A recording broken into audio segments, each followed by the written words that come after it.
This conference will now be recorded.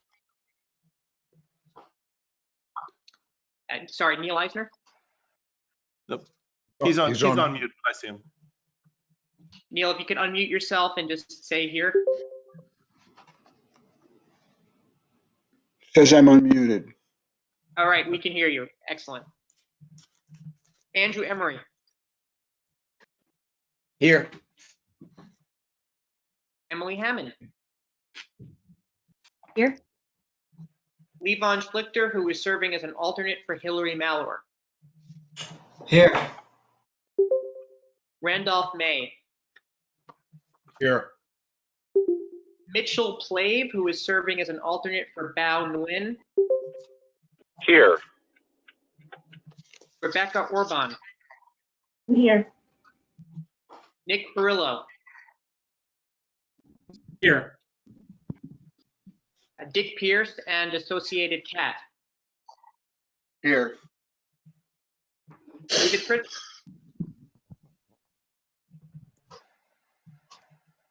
It's here. Bertrand Ross.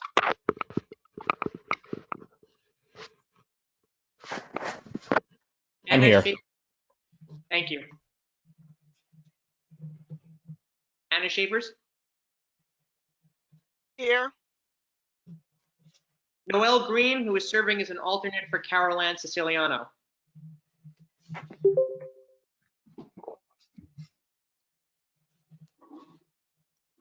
Lon Smith.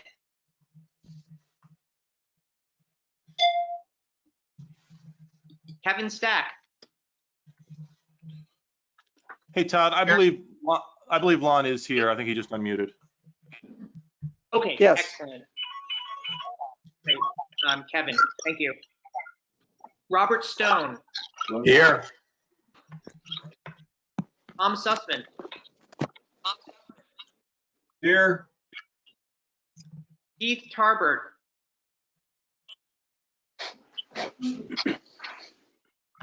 Nyla Williams. Here. Tim Mullins.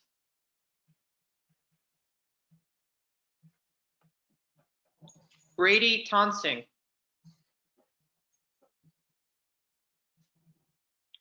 Davina Brown. Here. Michelle Walker. Here. Allison Zeeb. And I called Alana Cohen earlier. I believe you are now on. Yes, thanks. Todd. Great. Allison Z from Public Citizen is trying to get on, so we should have her here in a moment. I just received an email from her. Okay, great. All right. Well, in addition, we have ACUS staff Matt Weiner, Reeve Bull, and Todd Rubin. is there anybody on the call whose name we didn't call? Mine, Miriam Vincent from NARA. Oh, I'm sorry, Miriam. You may have called this earlier because I was having a little trouble connecting at first, but I'm Noelle Green from EPA. I'm filling in for Andy Simons. Yes. This is David Pritzker. Great. Okay. All right. Well, thanks everybody for joining us. I may have a little bit of feedback. I'm going to mute all again. Okay. Well, thanks again for joining us today. Thanks to Christopher Yu for drafting this report, which we'll be discussing today. Just a few ground rules for discussion before we begin. ACUS members have full speaking privileges and are able to unmute themselves. Although, as I mentioned earlier, to avoid any background noise, please do mute yourself when you're not speaking. You can either raise your hand or add a comment in the chat feature if you'd like to speak, and I'll try to monitor both as best I can to give everybody maximum opportunity to speak. We ask that ACUS members, if possible, use their webcam, which makes it easier for us to call on you. For members of the public who are joining us today, please use the chat feature to indicate that you'd like to speak. I'll turn to you at an appropriate point in the meeting, and the person running this, Todd, will unmute you, and then we'll remute you when you're done speaking. For all participants, please use the chat function only to indicate that you'd like to speak, or for committee members to vote when asked. Let's avoid sidebar conversations and avoid putting substantive comments in the chat feature. We all know how sometimes that can develop into a sort of distracting parallel conversation. We want to keep the discussion in the discussion. Only members of the Rulemaking Committee, including government members and their designated alternatives, public members, senior fellows, liaison representatives, and special counsel have a vote. Please do not vote unless you're a member of the committee. Todd and I have a list of committee members in case you're unsure. And just a preview of how we'll take votes, as noted above, or sorry, as noted a moment ago, only members of the committee have voting privileges. Staff counsel has the list of members so we can make sure that everybody votes as appropriate. When we vote, we'll probably start with just a show of hands, and if there's on screen or by other means, and if it looks like it's a closer call, we'll take more formal steps to make sure that we get things right. Okay, here's how we're going to proceed today. As the agenda indicates, we'll start by Christopher giving an overview of his research in general. Then we'll proceed with discussion through it. The way that Christopher's report is structured lends itself pretty well to a conversation. We can start first by section, discussing what's there, discussing what might need to be included that's not already there, and so on. And then as we make our way through, we'll get to the recommendations at the end. So with that, I think I'll turn it over to Christopher to give an overview of his research. Thanks again, Christopher, for this project, and thanks for joining us. Well, thank you very much for both attending today's meeting and for making it possible to be engaged in what to me was a very interesting and satisfying, just a really fascinating project. Happy to meet so many of you today. I see a lot of old friends, but a number of people who supported the research. I wanted to give you our personal thanks for that. I also wanted to introduce Kellen McCoy, who's also on the call. Kellen is the research assistant who supported this project and without whom none of this would be possible. I don't know how things are. If many of you are in DC, Philadelphia is currently being lashed by the hurricane right now. I think you guys are on the trailing edge, but we're in the heart of it. So if you hear some booms, there may be a problem. And there is a non-zero chance that we will lose power because I'm in one of those areas that do. If so, I will try to reconnect through my phone as quickly as possible, but please accept my apologies. So what is terrific about this project, as everyone here already knows, it flows directly out of a previous administrative conference recommendation that highlighted the need to address what I think is a very difficult tension that all agencies need to resolve. As a government and as a regulatory system, we have a deep commitment to open government, full public participation, and in fact, that openness is a heart of what we rely on to make sure that decision-making is how we discipline decision-making and make sure it runs properly. At the same time, there's a growing sense that there are sensitive materials, specifically confidential business information, and more importantly, personally identifiable information that must be protected. Certainly recognized going back to the Privacy Act of '74, but I would say probably in this day and age, that recognition has even more salience than it did 50 years ago. So we have agencies tasked with dealing with public rulemaking dockets that frequently receive different forms of protected information. And what we see is, what is fascinating to me about this project is we've learned that, in fact, there is a great inconsistency of practices across the administration, across the government, which I think that all the agencies have been left to devise their own systems to try to address these problems. I think worked very hard at it, but it was right to me for a global canvas of overall practices to try to share those learnings of what other agencies are doing to try to make it so that to simplify the response that different agencies can make.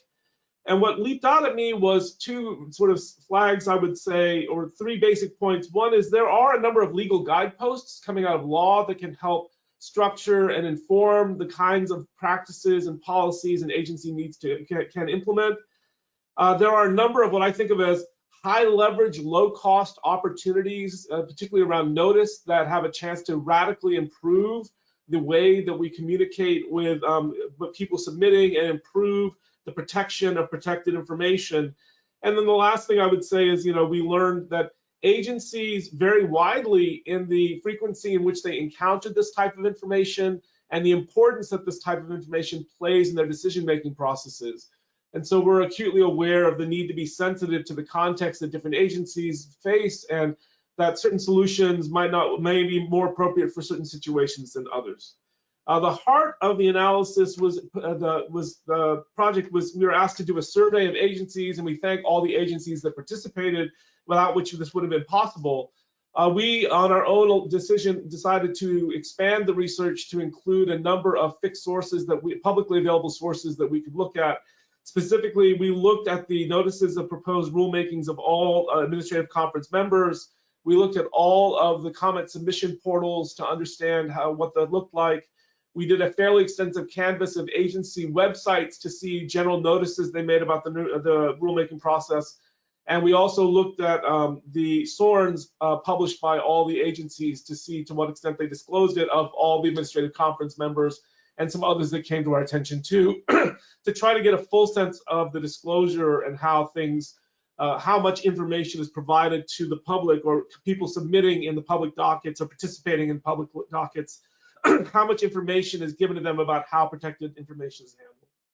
So following the organization of the recommendations, which is similar but not quite matching that of the report, I think that the recommendations are really, recommend that agencies develop standards and communicate standards about what is considered protected information and what is not.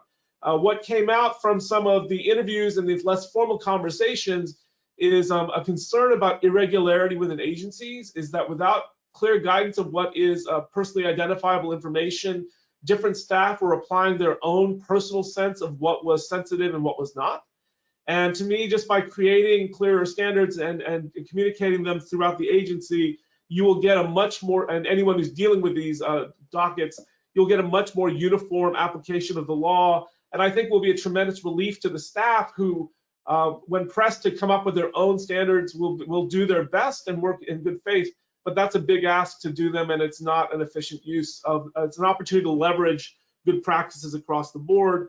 And in fact, the Privacy Act, the E-Government Act, and FOIA decisions give a number of guideposts about the kind of information that's appropriate to protect, including social security numbers, places of birth, dates of birth, and so forth. And there are this information that's latent, that comes clear, basically primarily unique identifiers, account numbers, passport numbers, addresses, and particularly medical information, which some agencies encounter with some regularity. The other advantage of standards and the notice, in addition to consistency, is it also sets up the clear guidelines for waiver and consent, both of which are often exceptions to most of these statutes and certainly to FOIA.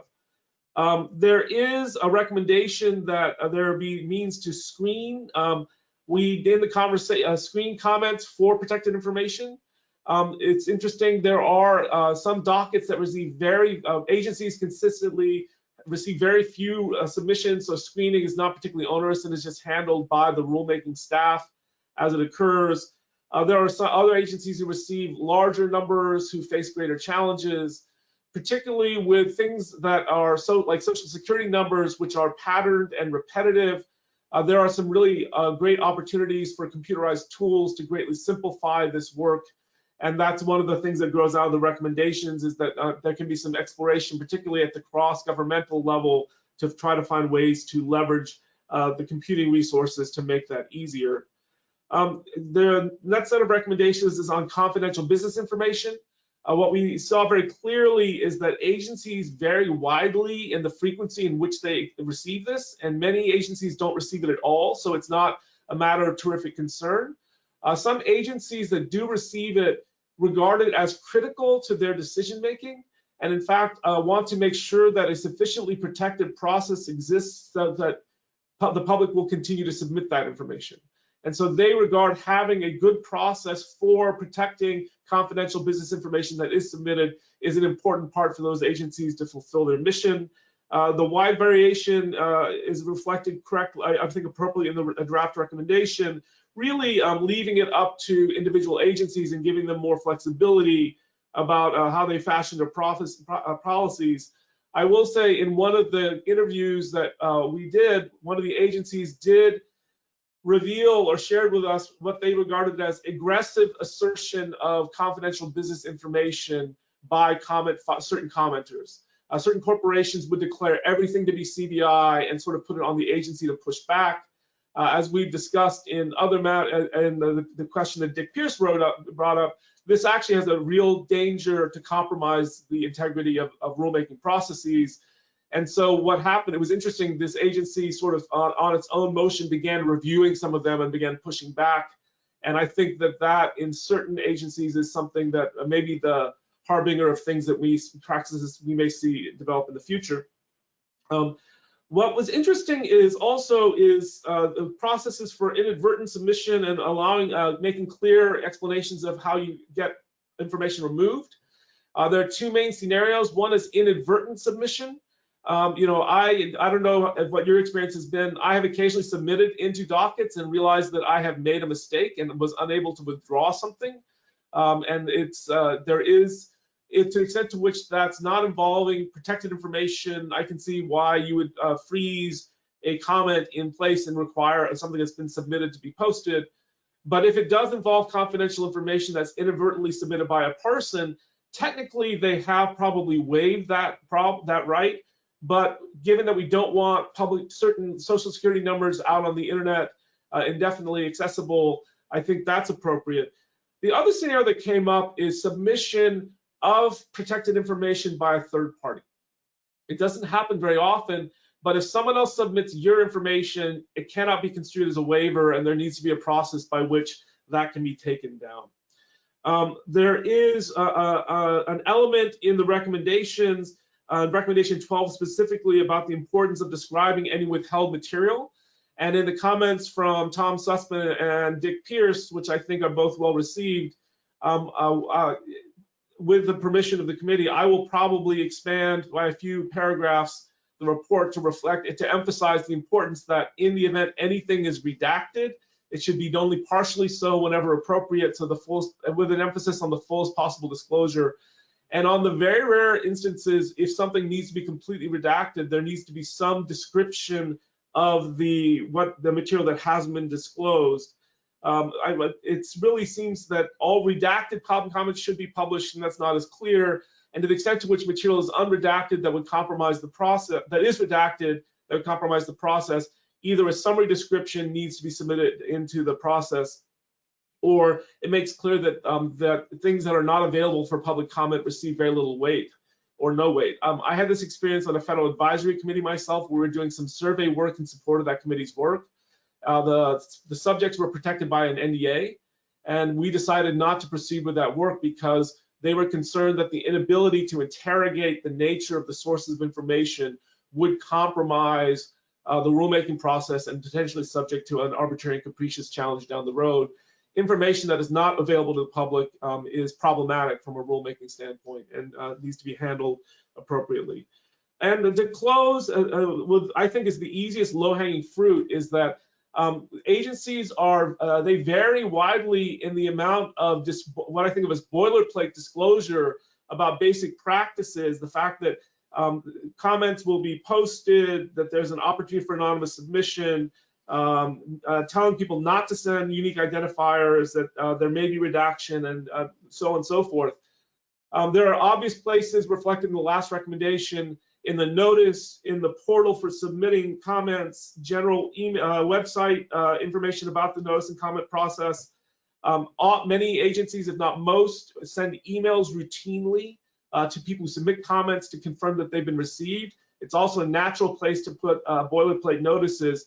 And this is a good example to me about a very low cost, high leverage way that we can, if the recommendation is adopted, that agencies can radically improve the quality of the the way we protect confidential business information, personal identifiable information in public rulemaking dockets. Great. Thanks, Chris. Like I said, we're going to proceed piece by piece through the report, but before we start with legal duties to disclose, I want to give everybody an opportunity to just weigh in with any questions or comments about the general scope of the research and the project in general before we get to any parts. Does anybody have any opening comments? I have one myself, Christopher. Let me just put this out there just so folks have a sense of the magnitude of the issue. I'm curious what sense you got from the agencies that you dealt with in terms of personal identifying information. How much of this is an issue of just inadvertence, as you mentioned, by the submitters, and how much of it is intentional inclusion that needs to be guarded against? And also with respect to confidential business information, I'm just curious if you got any sense of, in very general terms, of why it is that commenters are submitting information that raises these issues of secrecy and disclosure. Well, one little point, just for the benefit of the committee, for those who don't know me, Adam has done it pretty well, except one little mention. I actually go by Christopher, not Chris, because my wife. Sorry. So just to avoid professionally, avoid some confusion. So we did not directly ask a question about inadvertent submission. But so to some extent, this is the answer I'm about to give you is less systematic and more based on the interviews that we did and when it came up in conversation. My general sense is that there's inadvertence. Many people don't realize that they're not supposed to be submitting certain types of information. And one very common scenario, for example, is a public member of the public in a healthcare related agency will reveal, I had such and such a disease, and relate a personal story. And that, in a sense, isn't inadvertent in the sense that they're deliberately sharing that information, but they may not be fully aware, you might not want to do that. That's also conceivable that certain other types of information will just be thrown in, but it's more a lack of sensitivity that certain kinds of information probably shouldn't be shared. And it's in an email that comes back that flags, you might, just be aware this is made public and you shouldn't post X, Y, and Z type of information, may in fact trigger a response, I think not infrequently, on the part of someone's like, I hadn't thought of that, that maybe I don't want to reveal my disease diagnosis to the world, or some other employment status, or other things that might be considered sensitive. In that sense, that I think happens more frequently. In terms of confidential business information, the most frequent example is when people are trying to make assessments about best available technologies. They often will want to know more about the technologies, but some of it's protected by trade secret. And you have here an interesting first party, third party problem. If a party submits information into a rulemaking proceeding that is their own trade secret without requesting confidentiality, it's probably considered it's waived. Both as a matter of the statute, but in fact, if you don't take adequate means to protect it, you lose trade secret protection. The problem is, the interesting third party question is if someone in a third party submits your confidential business information, it's an interesting question there is whether it's actually confidential. And so you end up having to go into this fact pattern where, was that person under obligation not to disclose? And the most common example of that is a disgruntled former employee who can maliciously try to make information, even though they're bound by some contractual obligation not to reveal it, it is possible that they will attempt to reveal it, in which case it is appropriate in that scenario for the person who has the trade secret to ask that it be withdrawn, the comment to be withdrawn. On the other hand, if that person, the submitter, is under no such obligation, then in fact, the fact that other people have the secret probably means it's not confidential, it's not a trade secret itself, and therefore it's unproblematic. The most important thing is if it is a trade secret and the person submitting it, the commenter submitting it, it needs protection of confidentiality in order to share that information. At least 2 agencies shared with us the importance of making sure that that avenue is open to them to make sure they get the best possible information about what the state of the art in the industry is. Great, thanks, Christopher. I know Dick Pierce has indicated he has a comment on these introductory matters, but first, Todd's going to take the role one last time of any latecomers. Yeah, I just saw a few people join. So Tim Mullins, who is an alternate for Jonathan Doles. You can just stay here.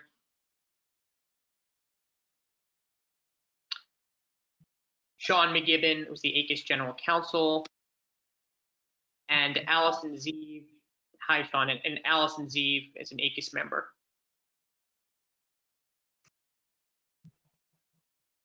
Allison, are you here? Yes, I'm here. Great, thank you. Great. Okay. All right, thanks, everybody. All set. Great. Thanks again, everybody, for joining us. Dick Pierce? So I just wanted to make a point about the topic that Adam raised and that Christopher just discussed, the distinction between intentional and inadvertent submissions. Christopher's probably already thought of this, but both Federal Rule of Evidence 502 and Federal Rule of Civil Procedure 26 deal in, I think, analogous contexts with the distinction between inadvertent and intentional disclosures. And so it struck me as a potential way of reasoning about this, because that went through a very elaborate process, well, 2 elaborate processes through the advisory committees on the Federal Rules of Evidence and the Advisory Committee on the Federal Rules of Civil Procedure. I think those are excellent suggestions, Dick. I think that we'll work the citations to both of those into it as a good reference point about how to handle this. The one fact pattern is tough, is that, you know, when there are people who make complete intentional disclosures, but they'll think the better of it later. And so it's an interesting dance we have to play. And my assumption is that if it is really sensitive information, I think the importance of protecting privacy signaled by the various statutes and guidance suggests that it would be relatively straightforward and a good policy for agencies to provide some means for removing or replacing with redacted comments versions that contain information that probably shouldn't be available to the public. Thanks, Dick. Anybody else? General opening thoughts? Okay, so let's move on to legal duties to disclose and withhold. We'll just take this piece by piece, beginning with legal duties to disclose information. Does anybody have any thoughts on what Christopher has included so far? Does anybody have any thoughts on other statutes that are relevant that ought to be included in the discussion? Okay. Any general thoughts on the subject?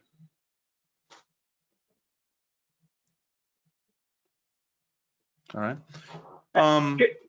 Sorry, Adam, just really quickly, Todd, do you want to bring up the recommendations so that everyone can see those sections? Sure, I'm happy to do that. I wasn't clear if Adam is referring to the, Adam, are you referring to the report, Christopher Yu's report, or the recommendation to the committee? Well, I was referring specifically to the report. I don't know how you prefer to do this. Do we want to take the report and recommendations in tandem, or do we want to go through the report first? Adam, I can weigh in on that. Typically, what we would do is we would just focus solely on the recommendation for purposes of this meeting. If anyone has any input on Christopher's report, certainly they should feel free to share that, any suggested inclusions or anything to that effect. But for purpose of the meeting, would focus exclusively on the recommendation. This is David Pritzker. Because I'll need to leave early, I did notice two things that appeared to be totally absent from both the report and the recommendation. ACUS long ago had a recommendation, 82-1, on exemption B4 of FOIA, which was largely implemented subsequently by Executive Order 12,600, 12600, on pre-disclosure notification procedures for confidential information. So that overlaps particularly with a portion of the proposed recommendation. So I just wanted to get that within your purview. Thank you. Thank you. Well, as we're turning to the recommendation, then I want to make sure to put before everybody right away the two comments that were submitted in advance in general. One by Dick Pierce on FOIA exemptions 4 and 6, and then Tom Sussman's comment on Appendix D of the report, mentioning the possibility of an agency reserving the right to redact comments in full rather than just partial redactions. Dick, Tom, do you want to elaborate those comments as we get going?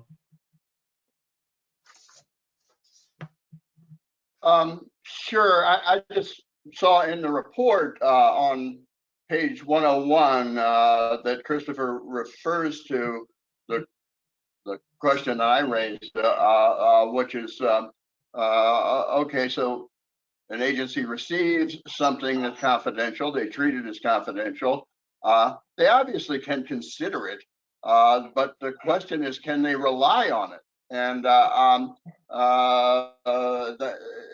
that question is actually raised on page 101 of the report. I don't think it's addressed at all in the recommendations. And you know, I think I like to draw the distinction that Pat Wald did in Sierra Club v.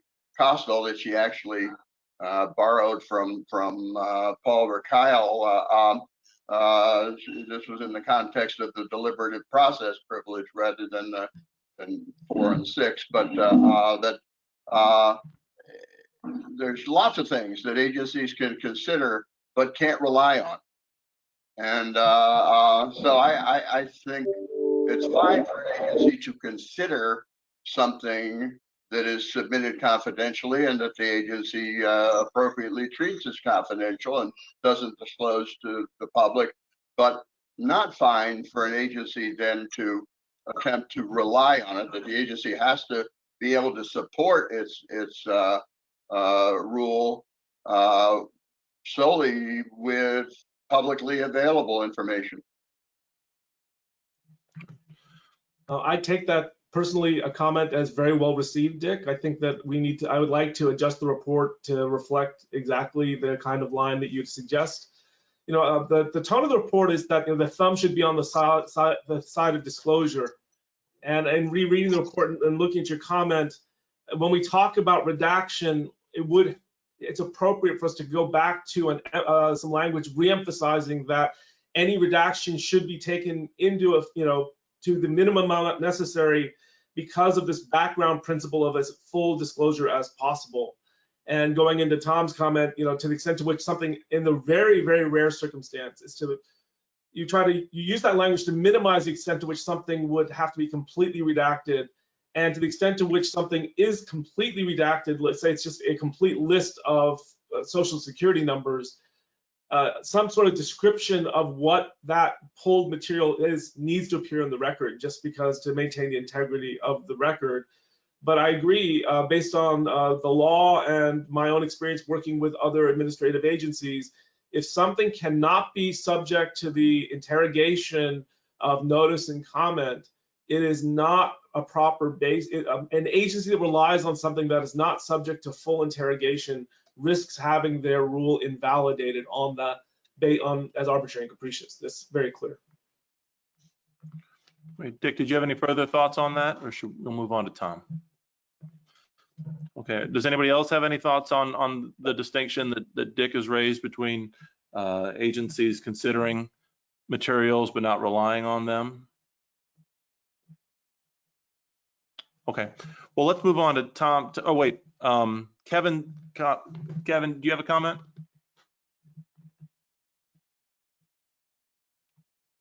Not yet. I was waiting for the more general cue.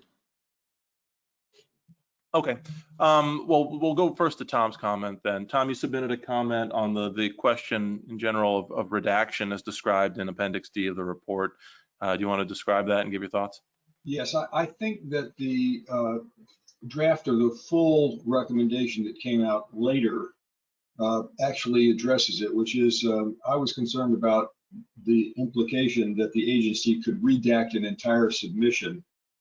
It says in part or in full.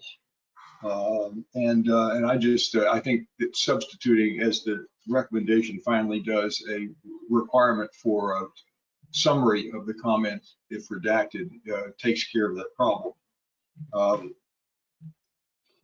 I was actually, let me throw one other item out while I have my microphone on off mute, which is when dealing with personal privacy, I don't think the report gives enough weight to a public interest in having disclosure of anything submitted in the process, because this is, after all, the essence of what government is doing, is making its rules.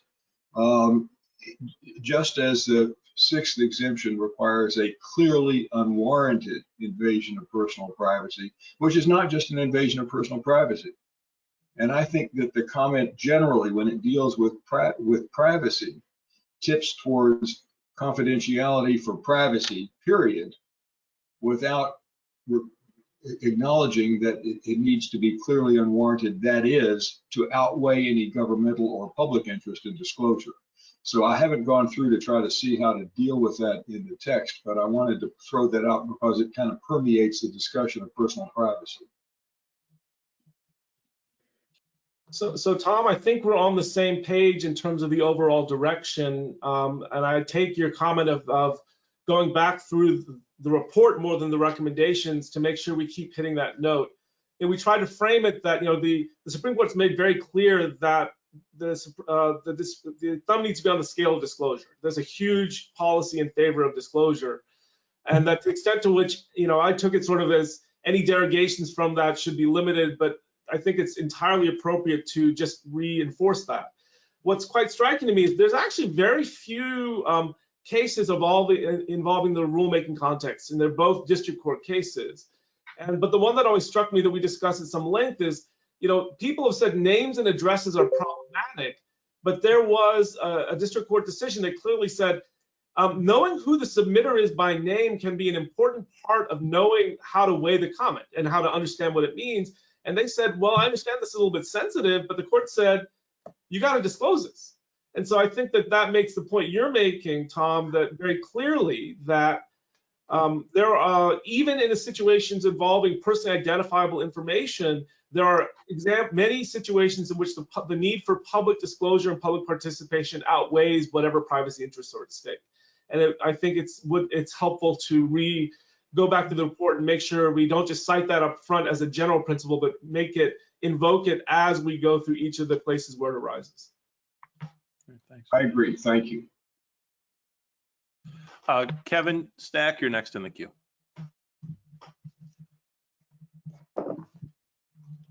First of all, I want to thank Chris for the terrific report and for the committee members, and thanks, Adam, for hosting us here.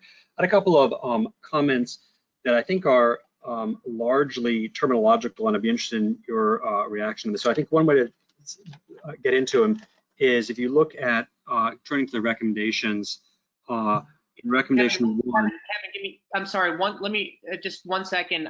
So I'm going to share the recommendation on the screen. Sorry. In order for me to do that, for some reason, GoToMeeting is telling me that I need to log out and log back in. So what we could do is you could state your comments on the recommendation. If people have them pulled up in front of them, we can, that's not an issue. We can just do that. Once we get to making the edits, though, I will need to log out and log back in. So I guess, Adam, what do you think I should do? I mean, when you log out, can we all stay? I believe so, yes. It's just I have to log out. For some reason, that's what GoToMeeting is asking me to do. Okay, that's fine. Why don't we have Kevin proceed with his comment, and Todd, why don't you go ahead and try to log out and log back in? Sounds good. Hope we see you soon. Yep. Okay, see you, Todd. Hope he comes back soon. Okay, so if you look at starting in recommendation 1 and C, there's a term that then comes up and is used throughout the recommendation, which is commercial information. in 1C, it's saying, following shall be deemed classes of protected material. And C says commercial information. And then that term commercial information is repeated throughout. So, and if you look in the preambular part, looks like the closest we get to where this term commercial information seems like it's on the prior page. If you look on page 3 in the middle paragraph that begins, another FOIA exception, exemption 4 covers trade secrets and so on. And then on line 44, it says an agency can assure a submitter that commercial information. So it looks to me like commercial information is meant to be a kind of a gloss on those terms. And I was wondering, it just seemed a little inconsistent with the language of the report. So I was wondering whether we could insert, I think it works. I did a word search. It seems like a word search, confidential commercial information, or to get even closer to the language of the report, why wouldn't, I'm interested in comments on why it wouldn't be confidential business information.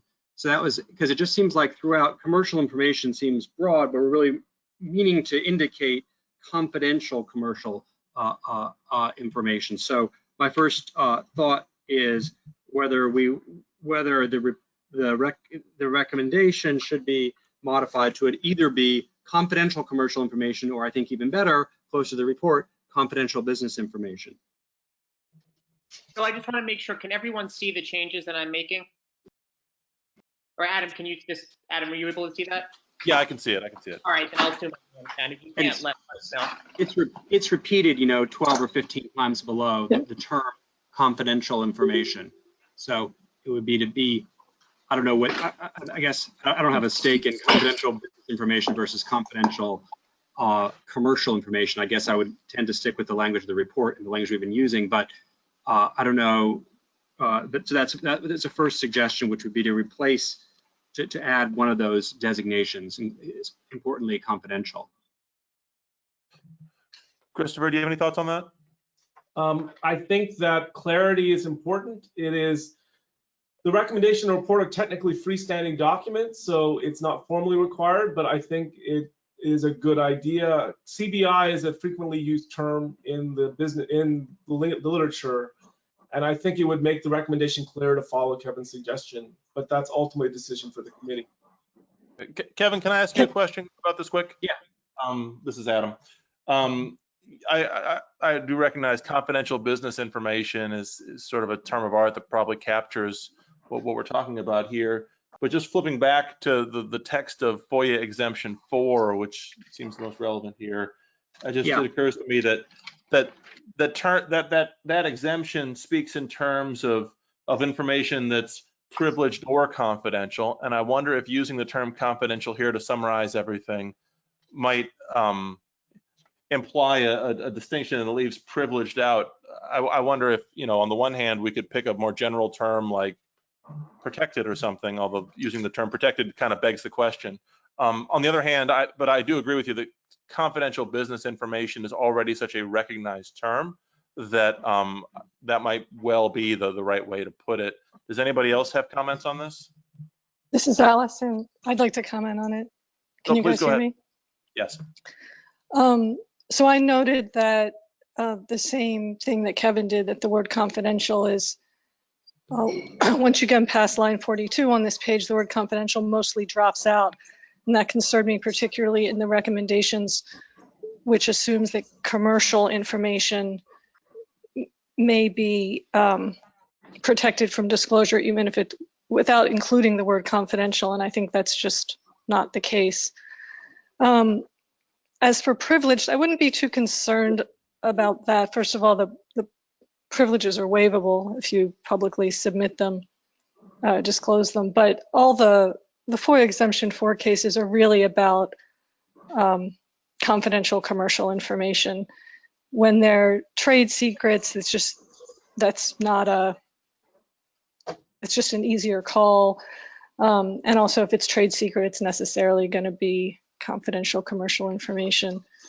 I don't mind if you want to include privilege, though I wouldn't think it's necessary, but maybe the way to do it then would be to say something here on this page to indicate that hereafter the recommendation and preamble will refer to confidential commercial information or confidential business information, whatever the committee decides on, to refer to the scope of material covered by exemption 4.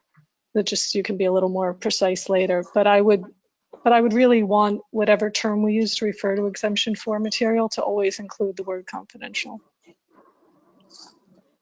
I have a question here for before we proceed with Reeve or Matt or Todd or Sean, Jeremy. In drafting a recommendation like this, when we have a term of art that we seem to be, or not a term of art, but a defined term, do we generally do that in a footnote where we define the term, or should we define it up front in the text of the recommendations preamble? I can weigh in on that point, Adam. I mean, it's ultimately up to the committee. I think probably the more standard way of doing it would be to define it above the line in the preamble, and we also try to keep the recommendations themselves self-contained as much as possible. So we might reiterate the definition there if we continue to use that term consistently. So, you know, as a general matter, I think there's probably some variation in practice, but I think that would probably be the most common way of doing it, and I think would ensure that both the preambles and the preamble itself and then the subsequent recommendations, you know, stand alone or self-contained. Well, maybe then the natural place to insert a term and to define it would be at line 44 of this page. After we introduce the concept at lines 40 to 44, maybe after the word publicly disclosed, footnote 9, maybe there it would be good to insert a sentence that summarizes this and says we refer to this as, in this recommendation, as confidential business information. Kevin, what do you think about, or anybody, what do you think about that? Sounds good to me. Sounds good to me. The one question I have for the committee is we have two terms on the table. One is confidential commercial information and one is confidential business information. Are there any thoughts on which particular phrase should be used?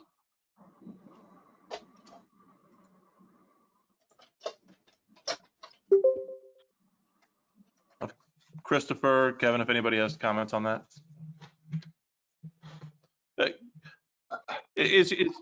Kevin, I keep coming back to you since you raised the subject, but I'm curious.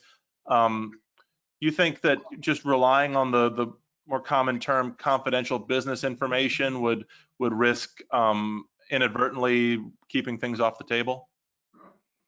I don't know. I was mainly just hoping to get the word confidential in there. So whether it's better to have a sort of term that looks specific to the recommendation, which is confidential commercial information, which I don't think people will look for a definition for, right? Or having the general, I think it's more accessible, probably if you have confidential business information. I'd be interested in what Christopher thinks. So I think CBI is the more widely accepted term. The argument in favor of doing commercial information would be the use of the word commercial in the statutes. And that's the only thing that's giving me, I find myself going back and forth, you know, cycling through the possibilities. You know, it's, even though the report's really written around the term CBI, there is a good argument to say that if you want to line up with the statute, you can talk about confidential commercial information. For the ACUS team, since I'm still new at this, I'm curious, should I introduce a motion on particular language, or what's the best way to resolve the issue? Yeah, I mean, you can, I don't know that necessarily has to be that formal.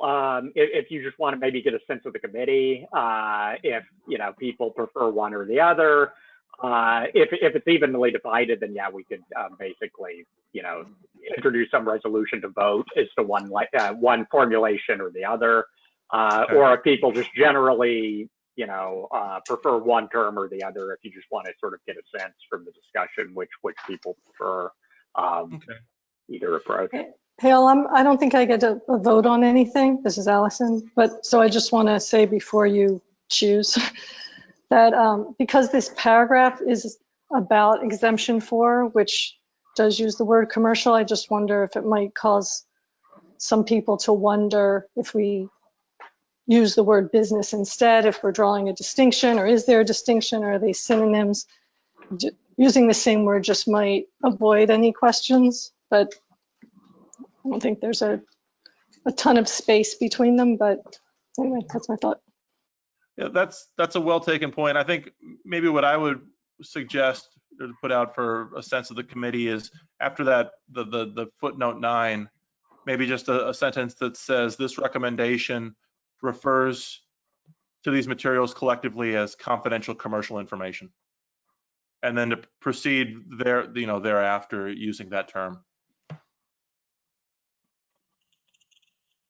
That sounds good to me. Just a sense. Hi, this is Noelle from EPA. Yep. I just had a question sort of about process, and excuse my ignorance about this. Will there be further opportunity to comment on these? I'm only asking because a colleague of mine who's actually our information law expert on FOIA and other matters was supposed to attend as well, but had to get pulled away to other projects. And I just wanted to make sure that there would be an opportunity for me to coordinate with him and potentially provide other comments following this meeting. Todd, Reeve, Matt, could one of you describe how the process works?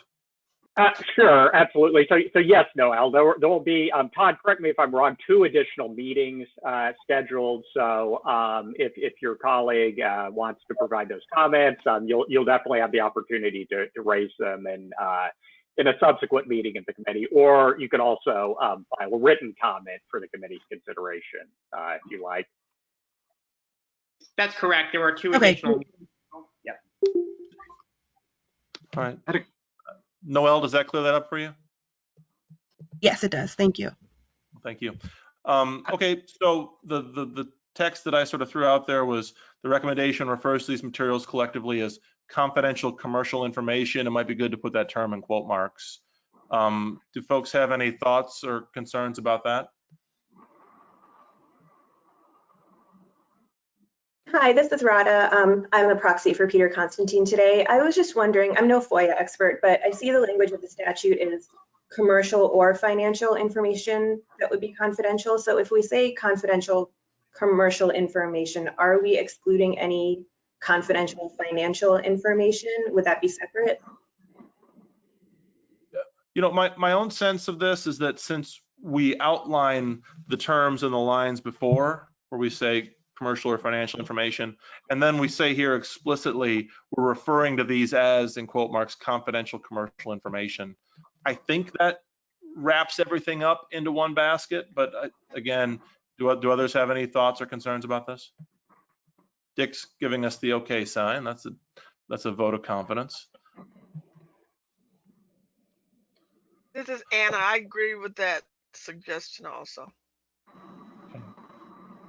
All right. Well, if no one objects, maybe we'll I guess we'll go with this, which means that in the following sentence then that begins an agency, we can just say an agency can assure a submitter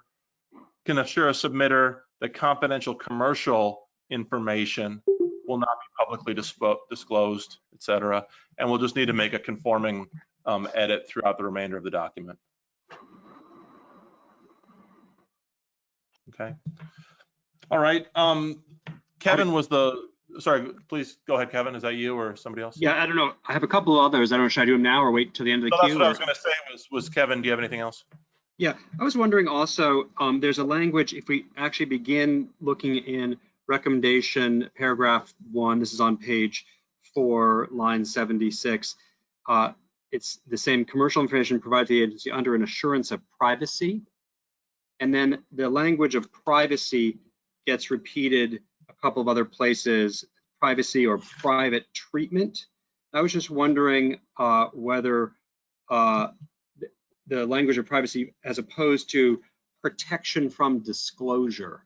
It just seems, I'm not a privacy law person, but it seems like if what we're really talking about is some assurance of protection from disclosure, we should say that, because privacy seems like a more freighted idea that includes maybe more than simply protection from disclosure. So my suggestion would be that we would, for instance, it would now be confidential commercial information provided to the agency under an assurance of protection from disclosure. That's in line 76. And then there'd be a conforming picking up.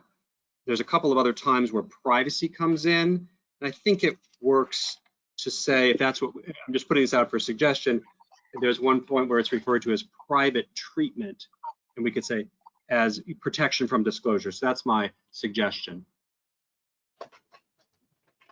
Christopher, do you have any reactions to that or any advice on that? I think that the suggestion is well taken. I think that the word privacy in some ways clashes with the notion of a business. You don't only think of privacy with, particularly when it comes to commercial information, it's not necessarily private, but it might be, protected. My only comment is I'm in the process of searching through Food Marketing Institute just right now. The word assurance of privacy comes from the Supreme Court. And so the argument for keeping it the way it is that it lines up with the way the Supreme Court has referred to this issue under Exemption 4. Although they do, in other places, they talk about assurances of confidentiality.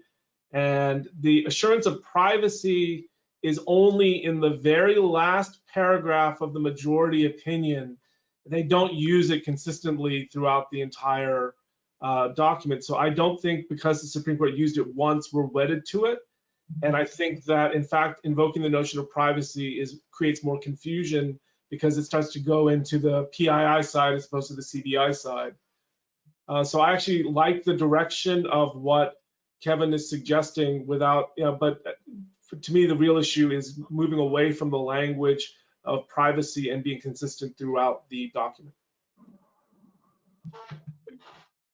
Christopher, I have a question as we try to translate that into language here in the recommendation, where we said before commercial information provided to the agency under an assurance of privacy, or maybe now under an assurance of protection from disclosure. I just want to make sure that we're conceiving this correctly.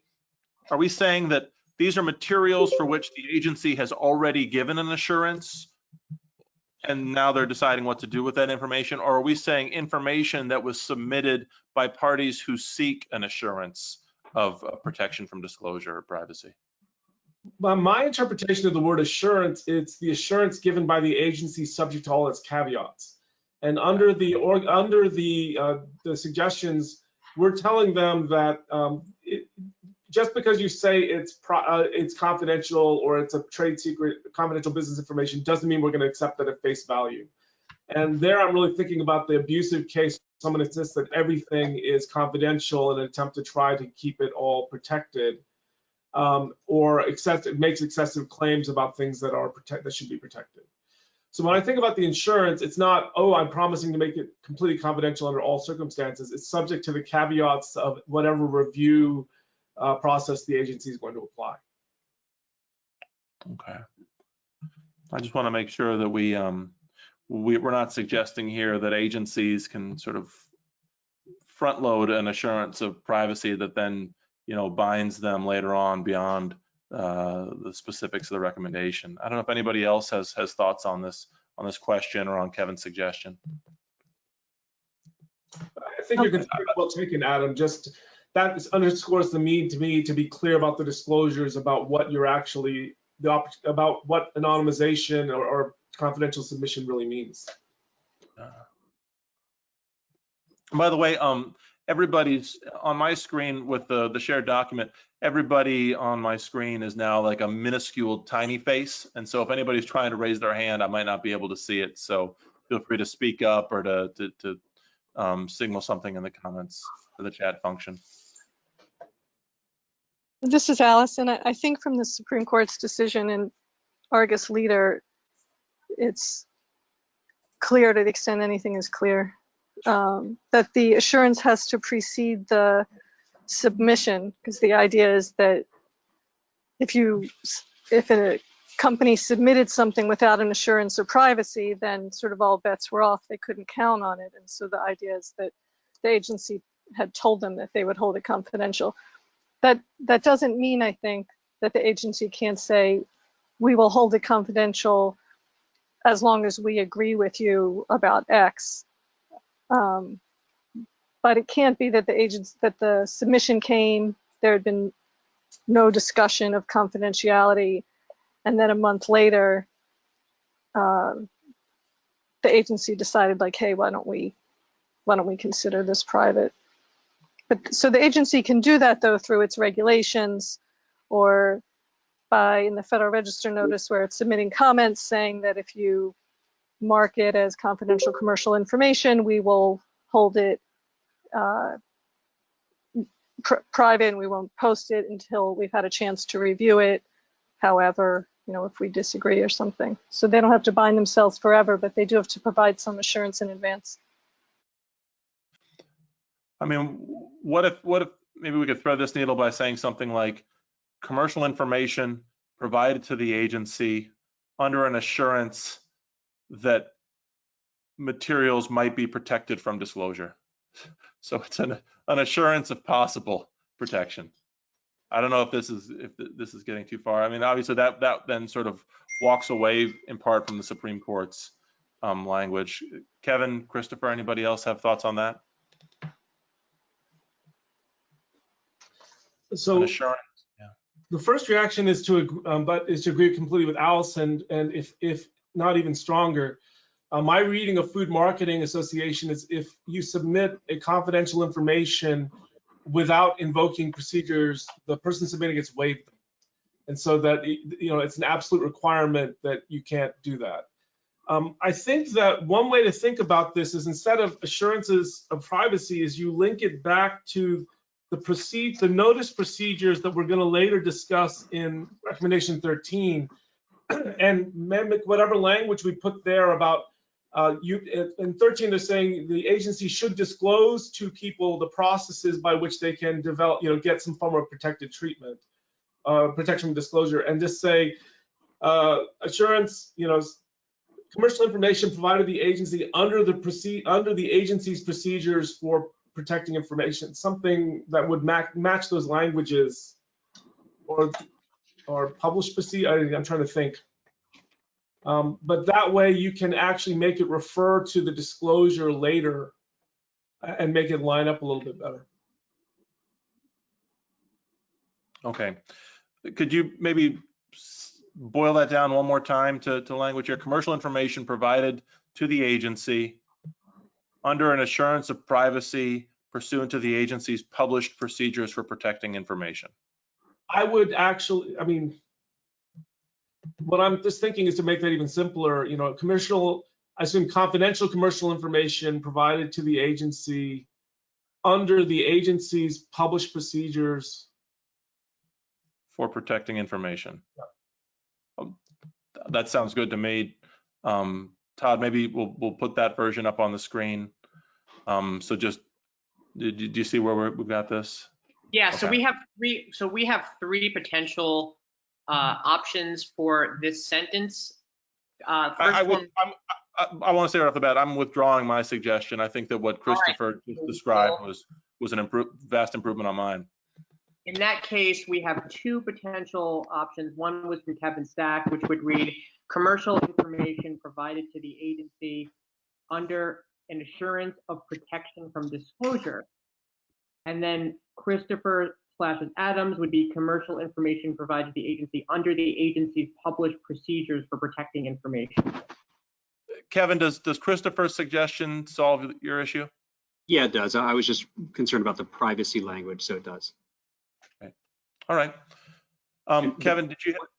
Yeah, just one thing not to get lost in that is that there's a passim on the language to include. There's other places that the word privacy appears, where it private treatment, for instance, in paragraph 6.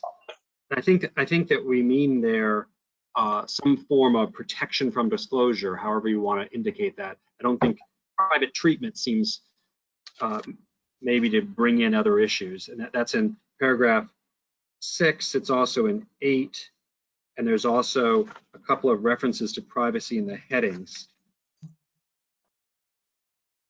I could do a words. I forget whether I searched for everything, but so if you look at in paragraph 6, line 112. Mm-hmm. Private treatment. This would be confidential commercial information according to private treatment. I think what we mean by that still is are some kind of protection from disclosure. That's the same idea. So I just don't want to lose there's a couple of other instances to go think through. It also comes up twice there on 112 and 114. It also comes up on 125. It's choose to accord. Kevin, sorry to interrupt you. When I go through this after the meeting, I've noted a passum there, so I've noted where that language will be changed. But if you think there might be a specific instance where there's a distinction, then that would be worth pointing out. No, and you'll catch the heading too, I'm sure. Correct. Okay, if nobody else has thoughts on that last suggestion, Kevin, do you have another one? I'm good for now, thank you. Okay, any other general comments? Please go ahead. I'm looking at the language here that's the passing that's it'd be a little bit wordy. And I look at down below for protected material immediately there. So instead of private treatment, it could just be, you could replace it with protected treatment, and it would pick up the same language and it would keep it from being so wordy.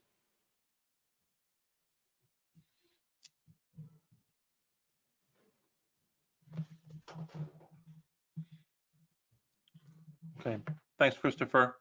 I feel we're now 70 minutes into the meeting, and I want to make sure that we get all things on the table. Does anybody else have comments on any part of the recommendation that they want to raise right away?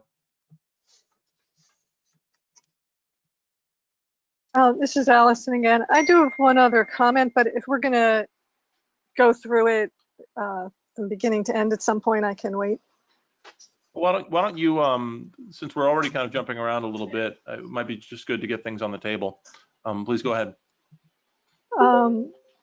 So I had a concern about the part, which I don't have in front of me because I'm looking at the part that's on the screen, that talks about delaying posting to allow time for review. In my experience, posting is already delayed. And so I was concerned about a recommendation that is encouraging agencies to purposely build delay into their already delayed posting process.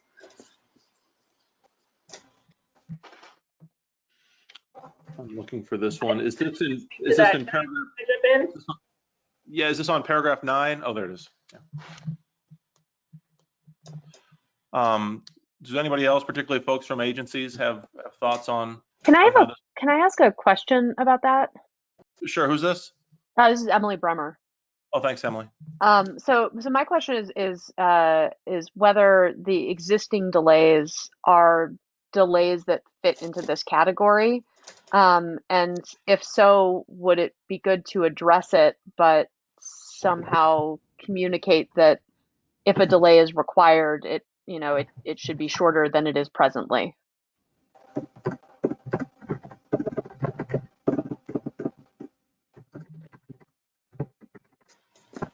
Allison, or anybody have thoughts on that?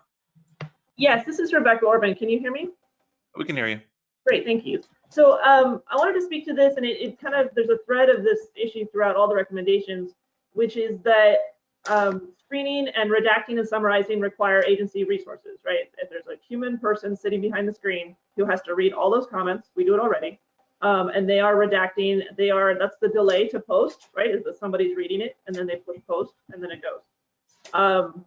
And so throughout, it's not that I object to the idea that we would screen, but I want to recognize that we want to push the burden back on the public, I think, to not submit things they don't want posted, and do a better job informing people up front what it means to submit a comment and that it will be public, as opposed to trying to after it's submitted and it's technically part of our record and we have access to it now. And it shows up in FDMS that it was submitted. In particular, just in July, I've had maybe 6 requests from the public to pull back or withdraw comments they inadvertently submitted. Not for PII reasons, but just it was a draft. I didn't clear it with my boss. I need to pull it back. Although we can accommodate that, I would like to push back a little bit and say, it's on you to think about this before you submit something to a national level rulemaking in a, in the public sphere, maybe check that you is the right draft. So I'd like to just make sure before we put a lot of burden on the agencies to do all this redacting, to remember that the public needs to take care in submitting their comments. Yeah, for what it's worth, this was also one of my sort of concerns about the overall project, that by the more that we front load disclosure up front and warnings up front to the public, the more it might make the agency's task more efficient. And I wonder if, I mean, granted we say it throughout, but on that, I wonder if maybe it might be good to front load that recommendation in our recommendations to sort of set the tone by saying that the first step towards this is agency notification of the public of this, and then move on to what agencies can do or must do to things that have already been submitted. I think that's a great point. I really like that as a solution, because as someone else made a distinction between inadvertent submissions and intentional ones. It's one thing when it's information that the agency wants to receive, and whether they can rely on it or not, wants to treat with caution. And there's another whole sphere of information that's just frankly spam, and people who post addresses and we don't know if it's their own address. And that's the kind of thing that, although we need to take care with it, we'd like to provide more steps up front to prevent people from submitting things. On that topic, and it occurs later in the recommendations, I think it's way down by 13. I don't know how much control the agencies currently have over what FDMS shows, what regulations.gov shows. I'm not aware that I can provide any changes to the comment screen to insert warnings there. So some of those recommendations might be better directed to GSA, who owns regs.gov, to let us edit those spots, because that's something we would take advantage of. And in particular, a pop-up or something when you press submit, as opposed to an email after the fact, would go a long way toward helping people be cautious in what they're submitting. Christopher, given all your conversations with the agencies, and the report really lays out nicely with images and everything about how this works out in practice with the submissions of comments. I don't know if you have any thoughts in response to Rebecca. So I think that Rebecca's recommendation is very well taken, and I agree with it. I think your suggestion of moving the disclosure up front, both for emphasis, but it's also, there's a natural flow in the sense that chronologically, that's where you encountered this first, in the sense that the stuff about scrubbing and review and response happens in subsequent to whatever submission is made in light of those comments. The only other one that seems to me to be potentially reorderable in terms of chronology is recommendation number 5, saying agencies should decide whether to offer assurances of what we're now talking assurances of protection for confidential commercial information.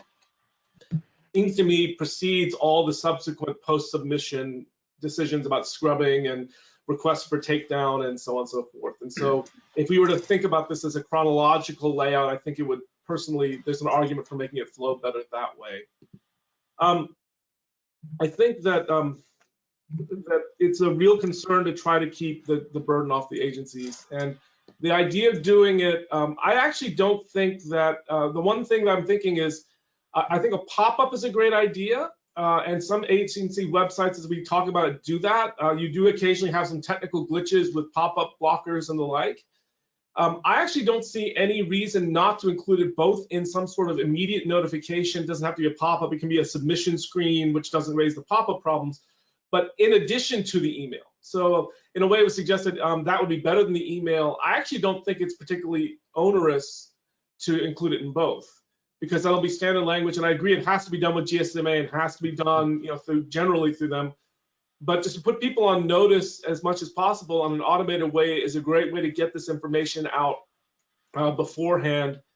Although the email will happen after submission, but it's, again, I think a fairly low lift unless the committee decides that even having people respond to the email will create too much of a burden, and that it doesn't justify the protection on privacy that it would afford.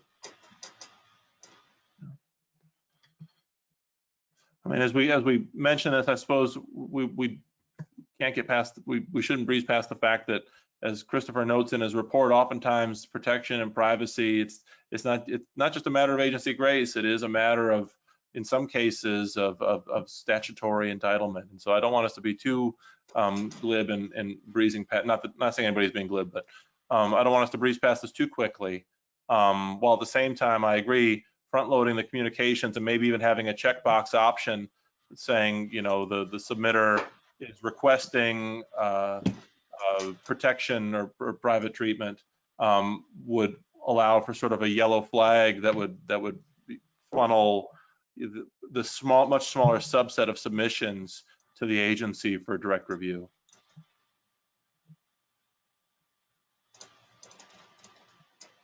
I'm not sure where to go from here on this one. I'm afraid that with Rebecca and me raising that particular comment about the priority of public notification and suggesting an edit that'll require a restructure of the recommendation, maybe that one is something, unless people object to the attempt to restructure it, maybe that's something that we'll just try in the next draft and discuss at the next meeting. I don't want us to get, oh, Dick, will you raise your hand? No. I do want to make sure we don't get too far past the comments by Emily and I think Allison that preceded this. You want me to do it? Sorry? No. I just want to make sure that we don't get too far past Emily and Allison's original comments about the delay of posting. Emily, Allison, do you feel like we've done justice to your concerns yet, or is there more? I feel like we may have breezed past them. I'm fine. Allison? I'm not sure exactly where we wound up. It might be the case that this focus on advance notice to the public and putting some of the burden on the public might ease some of these concerns about delay. But I think that there remains this basic question about whether we should go so far as to say agencies should delay publishing comments for a reasonable amount of time after they're received. I mean, Allison, would you propose some alternative language?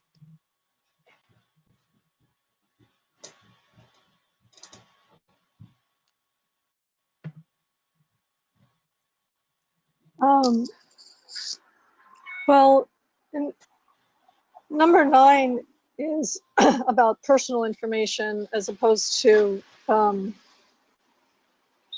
confidential commercial information. So I'm sort of torn because on the one hand, you don't want people to inadvertently post their medical information. But you know, in a big rulemaking where the agency gets 100,000 comments and they all come in the last 2 days, it takes a long time to get them up already. And if they're going to go comment by comment to review for inadvertent information, it could really significantly delay publishing, which can really be a problem for the public. So rather than encouraging agencies to delay, I feel more comfortable if we could say agencies should review as promptly as possible to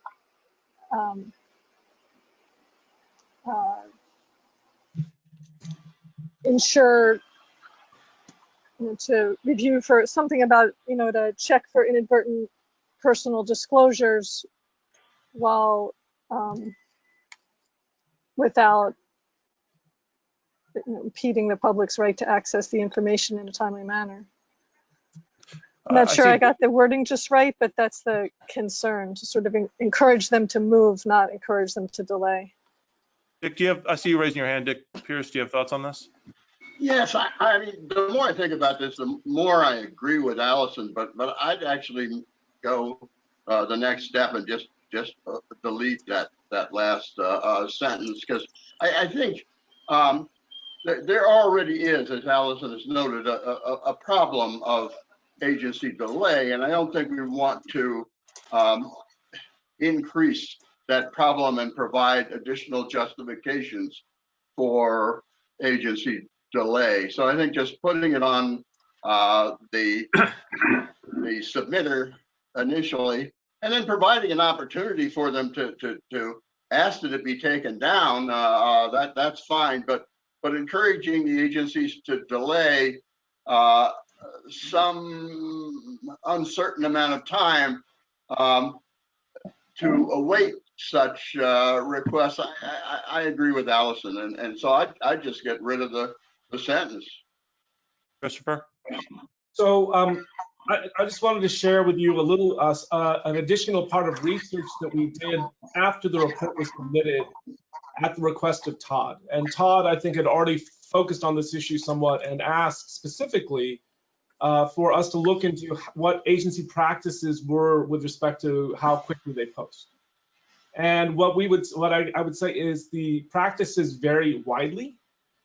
There are some agencies, some online portals post comments instantaneously, pretty much without any review as soon as they're submitted. And I think the concerns about that is what's motivating it. There are others where there are extremely long delays that obviously have nothing to do with this review because that's not really on their agenda yet.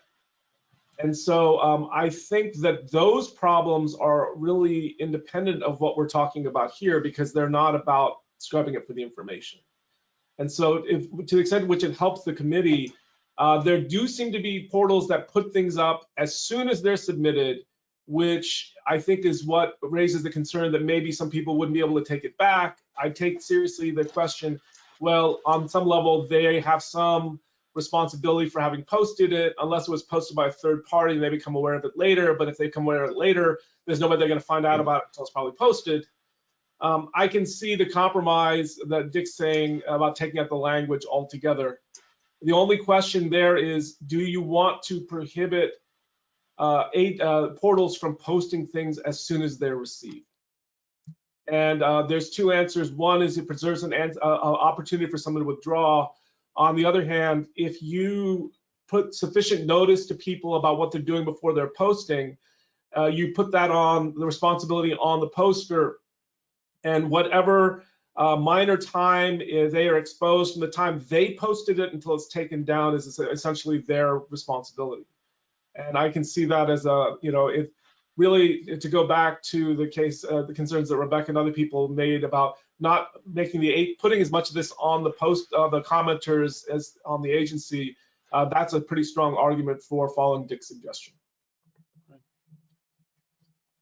Does anybody else have any comments on this, on the question of whether to delete the last sentence of paragraph 9? Hi. Sure, who's this?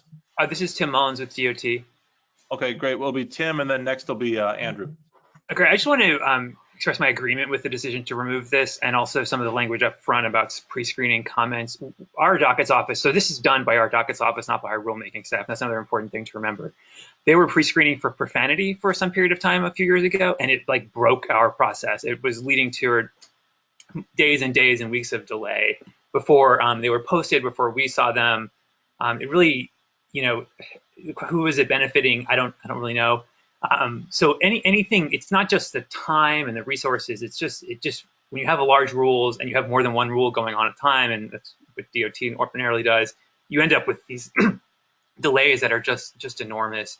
Obviously, if in the review of comments, if the rulemaking staff come across PII, perhaps there should be a way for them to consider asking it to be redacted or whatever. But pre-screening, pre-scrubbing would unfortunately lead to such massive delays in posting comments that I don't think it is actually feasible. The Supreme Court once said that one man's vulgarity is another man's lyric, but I suppose it's pretty hard to implement. That was one of our questions for our docket office, is how do you determine whether it's profane? And Andrew? Yeah, well, this issue of delay also came up in the GSA's public meetings on its sort of work on the FDMS. from the perspective of do not delay, try and get things posted as quickly as possible. And I think there is, some logical things that agencies must do before they automatically post some things, as some level of looking at the comment.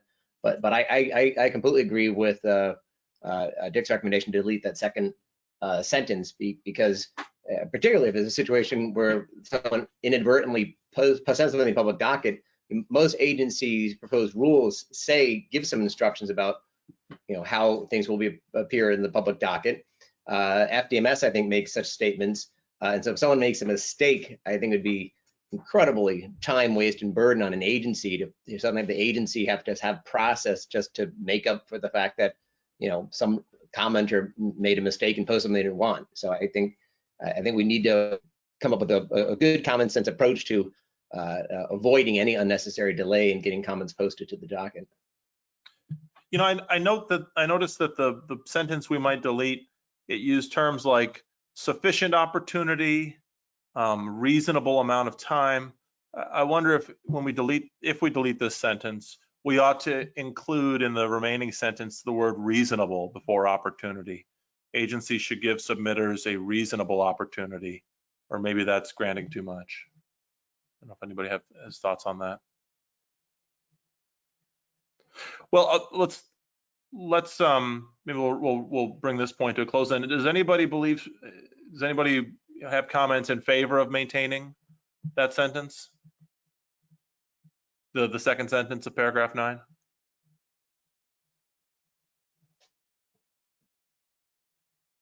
So one concern that I have, this is Emily Bremer again, is if we delete that sentence, does the sentence that remains imply that there should be a delay in posting, even though what we are actually intending to do is to eliminate the language that does suggest it? Because how do you give an opportunity to alert officials how do you do that in a way that doesn't entail delaying posting of the information?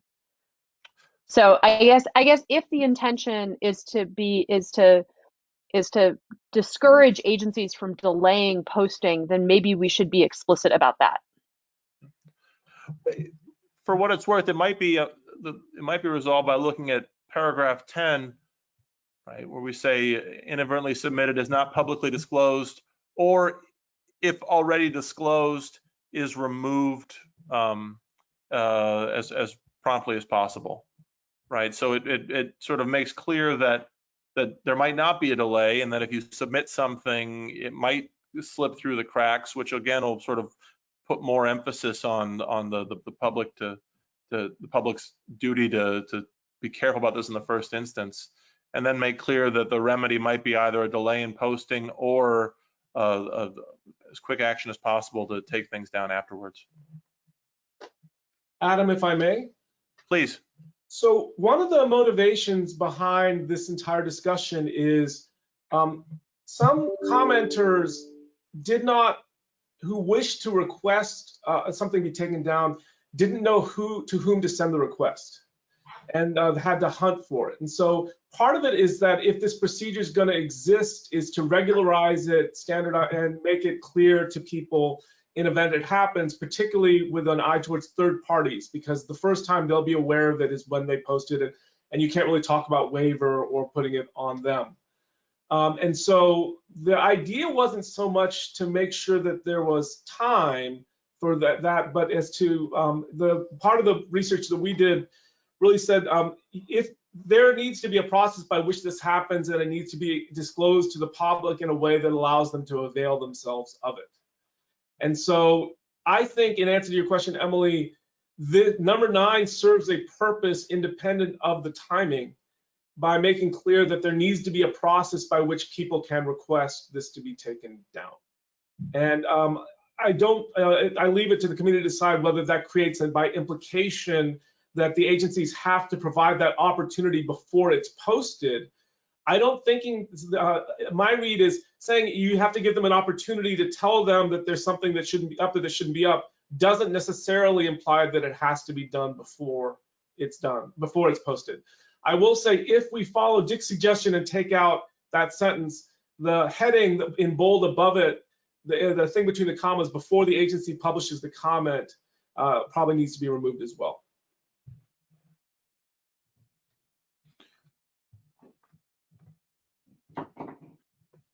Is the only problem the problem that people can't figure out who to contact? Because I mean, it might be good to be more explicit about what it means to give an opportunity to alert relevant officials. Like if what we mean is people can't figure out who to email, then maybe we should tell agencies to make it clear who to email. And if there are other similarly concrete problems that are interfering with this opportunity to alert the right people, then maybe we should be explicit about those too. Because in its present vague formulation, I think it can be interpreted to mean a good number of things, and it doesn't necessarily give the clearest direction to agencies about what exactly it means to implement this and provide the opportunity. So I think the point is well taken. On some level, the notice to the public of what the process is covered by what used to be recommendation 13 is proposed to be shifted to becoming recommendation 1. There is a different aspect to it, not just giving notice to the public though, which is not all agencies have clear internal procedures on how they're going to do this. And so one way to also interpret recommendation 9 is an instruction not to publicize to the public, but make sure you have clear processes for how that's handled, who gets to decide, who's responsible for making those assessments. And there's a thread in the report that's not actually picked up as much by the recommendations, but if someone believes that a decision about to either withdraw information or not to withdraw information is incorrect, is there a means within the agency to appeal to a director or someone else to say, I know you said this isn't protectable, but I think it is, can I speak to somebody else? There are, even among agencies that have procedures for how to challenge whether something should be posted, the appellate procedures or the internal review procedures are much less defined. And what it would suggest, arguably, is to have this process thought out in a coherent way internally within the agency to make sure it's handled consistently. Thanks. Dick Pierce was going to make a point on this. I just wanted to make sure that we didn't lose Adam's suggested addition to 10, because I think given the tenor of our conversations about delay, that it's a really good idea to add what Adam has suggested that we add to 10.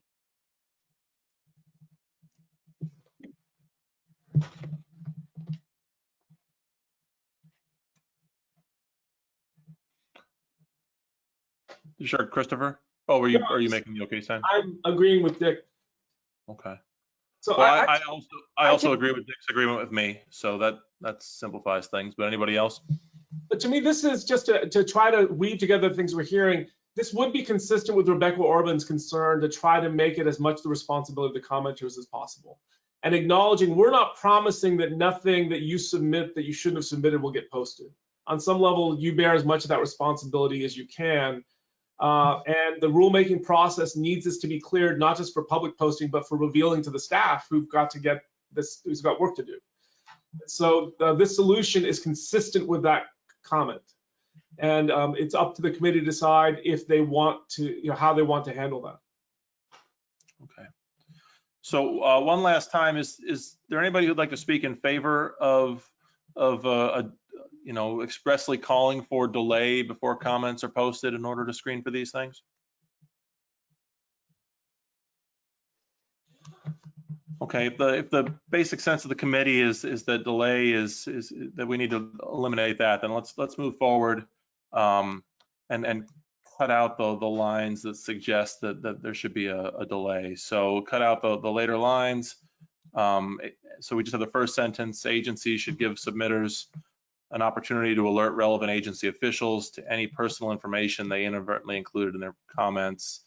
I would recommend putting reasonable opportunity in there, just to preserve some feel from the the sentence we're deleting, the second sentence of paragraph 9.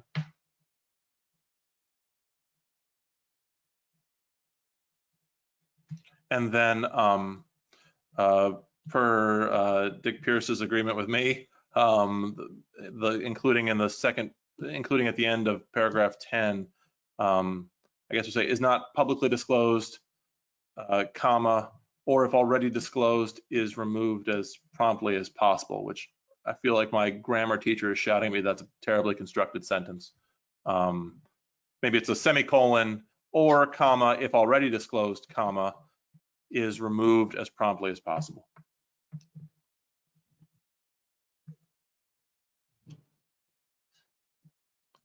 If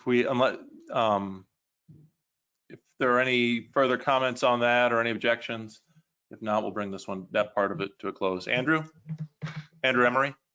Yeah, my only concern is you're adding reasonable, because I'm not entirely sure what that does. On the one hand, it might suggest to some that the opportunity has to be before published, which I don't agree with that. Or does it go the other direction? Does it say, in some cases, we might not provide you an opportunity because we decided that was reasonable? I think it's a good idea that there is some opportunity to tell the agency that, hey, I accidentally uploaded, whatever, my family vacation photos instead of my comment. And there should be an opportunity to let, contact someone who's some point of contact. But anyway, I'm just not sure what reasonable, because I don't think it should be that reasonable means before it's published. Also, I'm not sure whether reasonable could go the other direction and say they could just not give an opportunity because they deemed it reasonable. Well, I'll be honest, when I suggested including the word reasonable there, I was really just trying to include a little bit of the sort of tone from the sentence we were deleting, but I'm not wedded to it, and maybe we should put it the other way and say we won't include the word reasonable unless anybody else on the committee thinks it's important to keep it in. We can have a discussion about that. All right, I'll withdraw reasonable, and we'll just leave it, give submitters an opportunity.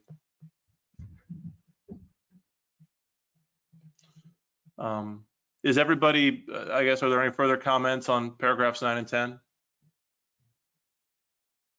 If not, we'll leave them as amended for the next discussion.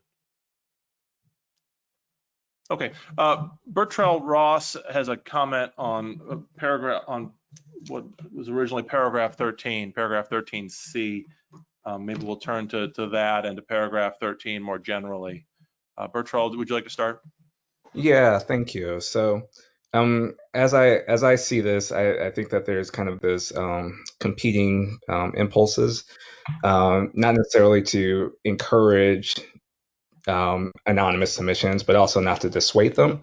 And so I was wondering if, Christopher, you had any, in terms of your analysis of the agencies, whether agencies included comments about how much weight that they would give to anonymous submissions, and whether how standard they were in terms of the weight that they gave to anonymous submissions. Because it would seem that, a concern that the lack of standardization could lead to, different uses and abuses of anonymous submissions that may, be problematic from the perspective of a public commenting process in which you have, some sort of interactive component and knowledge of who is making these submissions, and in terms of how to understand where they're coming from and how they should be considered.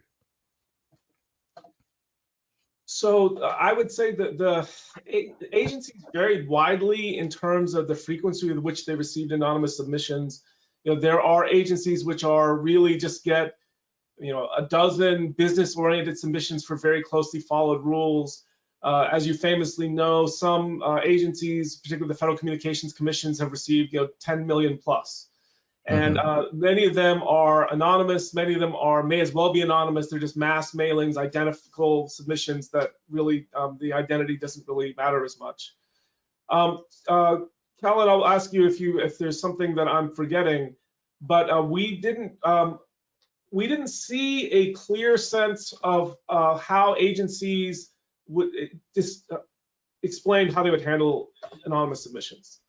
And this is more addressing sort of the concerns raised earlier, that if people are going to avail themselves of processes to protect what they are doing, protect their information from being viewed, they should be aware that, consistent with the district court case, the identity of the submitter is important, often to understanding the relevance of the submission. And therefore, if you received even a large number of anonymous submissions, you can't filter for who they are. So in the most important, I think that case in particular, it was an extremely geographically localized question. And one of the things they wanted to know is, are these people from that geographic area, or are these people submitting from the outside? And obviously that's an important issue for an agency and for the public to understand in order to determine how to weigh what's going on. And so the question is, to give people, I think, advance notice that if they do avail themselves of some form of protection, and this is consistent with Dick's comment earlier about complete redaction and being out of the record, to the extent to which you're taking stuff out of the record and don't allow the public to interrogate, who they are, or understand or appreciate or comment on the fact that, yes, you had 1 million of these submissions, but they're all from out of region, you're going to limit that ability. So think twice before you invoke those protections and make sure that you really need them. And so that's, I think, consistent with a notice idea more than a strong finding from the research itself. Yeah, and I guess that's suggestive of the value of variation then in terms of how to weight the anonymous submissions, because it seems that if there is particular forms of rulemaking in which the names and identities or the location of the commentators is important, you may want to discourage anonymous submissions by placing less weight on them. And then in other instances, such as the FTC's notice of comment process, you may not care in terms of how anonymous or how many anonymous submissions you get. I'm wondering in terms of whether, and maybe this is not the place for this suggestion in this particular recommendation, but whether there's any sort of advising that we want to give to agencies in terms of when and whether they should give weights, equal weight or less weight to particular anonymous submissions. Adam, may I just jump in here real quickly, and I just would maybe Reeve should say a word or two. I think we probably want to be a little bit careful about treading on another project that's underway involving mass comments, fraudulent comments, and so forth, which I assume, Reeve, in some manner or another will address anonymous submissions. Yes, that's correct. That will be one component of that forthcoming project on mass computer-generated and fraudulent comments. Okay, maybe that's the best place there to handle this issue. And, and in responsive of that, hopefully the 13C is written in a way that gives the room to the other project, but also preserves the flexibility that you're talking about, Bertrand. Because it says, inform members of the public what weight, if any, the agency accords comments. It doesn't actually specify any particular weight. And the hope was to give agencies the latitude to accord it weight if it's appropriate and not to accord it weight if that's appropriate. So that would, hopefully, the way it's drafted will both avoid interfering with the other project and respond to the concerns about agency flexibility. Rebecca had her hand up. Yes, thank you. I did just want to flag for everyone that, to my knowledge, agencies are not able to confirm that the person who is who they say they are. That's what we learned from the FCC experience, right? So when someone says they're from the local area, I don't have a good way of knowing that that is true. And that goes back to the redacting comments or retracting comments. I don't have a good way to confirm that the person asking that the comment be removed is the person who submitted it. And that's one of our concerns with taking things down entirely as opposed to posting. Sometimes we do a line that says was removed, at least then you know it was removed and where it went. Because otherwise we don't know that it wasn't your competitor or someone else who asked that it be removed.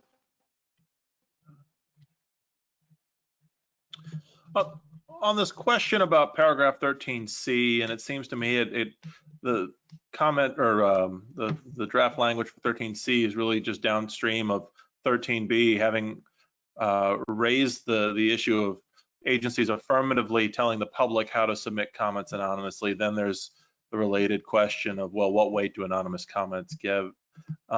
Christopher, maybe you got to this earlier when you were describing the background of 13C. But I'm just curious, what is the value or need of agencies affirmatively telling the public about submitting comments anonymously?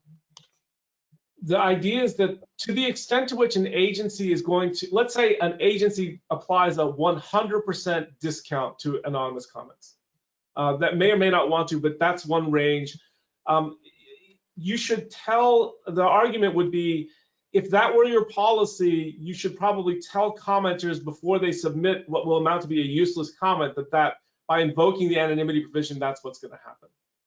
And you could say that it's probably more likely to be discounted or something. And again, that might allow a person to decide whether they want to invoke that or not. Adam, can I just jump in? Is this a subparagraph here or subsection? Is this germane to the recommendation? Well, that was going to be my next question, is whether, you know, especially in light of the fact that there's this parallel project on mass commenting, I'm wondering if maybe we ought to delete 13B and C. Is that where you're, is that the? Yeah, and Reeve, one other thing, and maybe Emily knows this. Do we have a prior recommendation on the submission of anonymous comments that needs to be accounted for here? Just a vague recollection, might predate me. There was a recommendation on rulemaking comments, but I think Reeve would know more about that one. I think you were staff counsel on that one. Exactly. Yeah, 2011-2.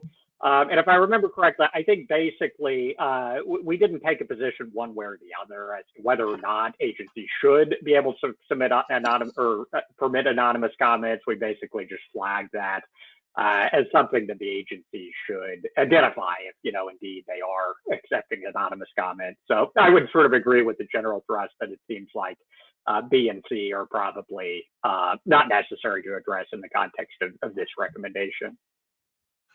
Christopher, are we being too hasty in deleting this out? The only question is, if we're providing processes, we're saying you need to give people notice, commenters notice of the right to invoke confidentiality, whether it's confidential business information or protected information. There is an argument in favor of making sure people know what the consequences of exercising that authority, that right is. And I think that's, I like the idea of giving people more notice that if you're going to do this, be aware that your comment may not have the weight that it would otherwise. And I like the idea along the recommendation just to be agnostic of whatever that weight happens to be and leaving that to the other project to determine what the right way to weight that is. So in a way, the argument in favor of retaining it is to provide notice to the public without taking a position on what that weight should be. The downside in removing it altogether is people who submit anonymous comments are not going to be given potentially instructions in this disclosure about potential discounting of their views.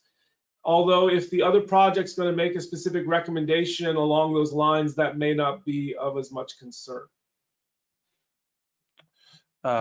Matt, Reeve, do you have any thoughts on this? Any further thoughts on this? I don't at this point, no. Okay. I don't either, other than to say, you know, the other project will almost certainly address anonymous comments as sort of one issue for agencies to consider in another context. I think either in that recommendation itself or in 2011-2, there was sort of a more direct, you know, reference to that. I'm relatively agnostic, though, within the context of this recommendation as to whether or not the committee thinks it's worthwhile to address. I guess I have one small comment here. I'm wondering if the phrase "if any" is too dismissive of the possibility that agencies must consider anonymous comments, and how, I mean, I presumably read that issue will factor into the project on which you're working. Do you have any thoughts on that? I mean, there are going to be members of the, I don't know anyone on the phone here, but there are going to be members of the conference who do have strong views on that question.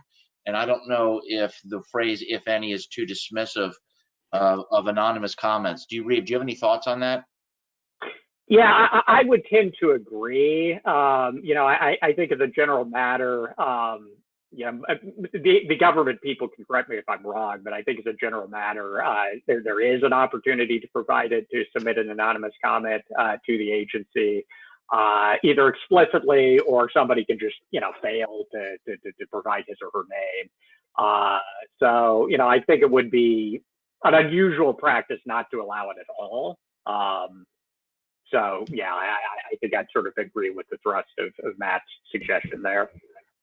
This is Echo. Can I weigh in on this just from the agency perspective, just for 1 second? Sure. I'm sorry? Could you just repeat who this is? This is, Daniel Cohen? Yeah. So I agree with Reed's last comment, which is why, to be perfectly honest, I've been listening to this conversation. It gives me something out of the willies. There's no reason why, first of all, I think this topic of anonymity should be included in here. I'm not sure these two provisions are exactly what we should be saying, but obviously my name and my personal identifying information is personal information, which I might not want included in the record for whatever reason. But that shouldn't bear on the weight that the agency accords to the comment, right? Who's submitting the comment? And this is why this conversation gives me something of the willy. Shouldn't really matter to the agency. It should be the substance of the comment that matters. So if someone provides a really well-argued, well-supported, well-articulated comment, but they fail to provide their name, they shouldn't get less weight in consideration than people who told me they were the chairman of GM. Right? Why would that matter for purposes of decision making? I'm not sure weight is the right consideration. So given that I think this part of the recommendation really opens up substantive questions about what should and should not be protected, rather than the process by which things are given protection or private treatment or not. I have to admit, my instinct is to think that to the extent these issues, the substantive issues, are going to be ventilated in the mass comment recommendation. Maybe they won't, but if they are, it might be better for this subject to be left to that. On the other hand, again, I don't want to be too hasty in deleting this, since, as Christopher says, the topic, is germane to the recommendation as a whole. We only have 5 minutes left in this meeting, and I don't know whether we're going to be able to bring it to a conclusion. We do have time for more comments, but before we get to them, I'm just curious, Matt and Reeve, is this the kind of thing where we can begin this discussion now and flag it as something to return to in the next meeting?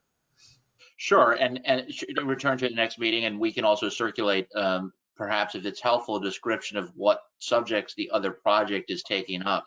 Certainly anonymous comments will be considered, comments submitted under pseudonyms and so forth and so on. So maybe we should do that just so the committee understands exactly what the scope of the other project is. I think that'd be very helpful, if that'd be possible. I do know we had a couple other comments. People had hands up a moment ago, and I want to get to them before we leave. If you were raising your hand earlier, please do it again. And oh, I see Heath Tarbert. Yeah, hi everybody. Thanks so much for having me. I just wanted to respond to the point about anonymous comments. So I think all things being equal, if it was an anonymous comment, but let's say it was a rigorous white paper, but it cited to various sources and we were able to use those sources, it could be potentially beneficial to rulemaking, even if in fact it was anonymous. That said, we also rely, so I'm with the CFTC, on market participants. And so when a market participant says, if you do this, it's going to reduce liquidity and some aspect of the futures markets, there is actually, although as a matter of formal or informal logic, I guess, the argument by authority is in fact a fallacy. In our markets, we do rely, if a particular market participant says, we think this is going to reduce liquidity or this is going to hurt end users. So think about it. We will in fact weigh that in as a helpful comment, even if it's not necessarily fully objective criteria. And so I would say it really depends. So we don't really have a policy, I would say, as we totally discount anonymous comments, but I'd say for the most part, we do value the identity of the commenter. To your point, like in the example you gave regarding the locality, for us, the identity does tend to add value. So that's the only comment I wanted to make as an agency head. Right. Thanks, Heath. We have 3 minutes. Oh, I see a hand up. Noel Green. Hi, yes, thank you. I wanted to just echo the previous comments about, if a comment is submitted anonymously, that's not really something that, in my opinion, should weigh into whether or not we consider it to be meaningful or substantive or anything like that. I'm also wondering and sorry if I'm backing things all the way up here by asking this question, but I'm wondering what is the concern with trying to provide the option for the public to submit anonymous comments? Is it that we're on one hand, we're saying don't, submit anything that you don't want the whole world to see. So is the idea that if we at least allow them to submit anonymous comments, and that reduces the anxiety associated with submitting a comment that the whole world can see? Or I guess I'm just wondering, what is the purpose behind even giving this as an explicit option? Not that we wouldn't do it anyway, but just. Yeah. And another, to the extent that the word how, or the way that 13B is currently phrased, it seems to presume that comments can be submitted anonymously, and 13C then seems to presume that an agency might give more or less weight, or might give less weight to anonymous comments. There might be a way to just change the language to make it more procedural, right? And maybe it could be instruct, and I don't mean for Todd to start typing, but just to put this out, to maybe instruct members of the public whether they can submit comments anonymously, and if so, inform the public if the agency has a policy of giving less weight to comments, right? So this just reframing it to make it explicitly procedural and not weigh in on the substantive merits of anonymous comments. But in any event, I want to be respectful of everybody's time. We're now coming up on the noon hour. We will return to this comment or this issue in the next draft of the next meeting. Todd, Matt, Reed, do you have any instructions about one on a specific point?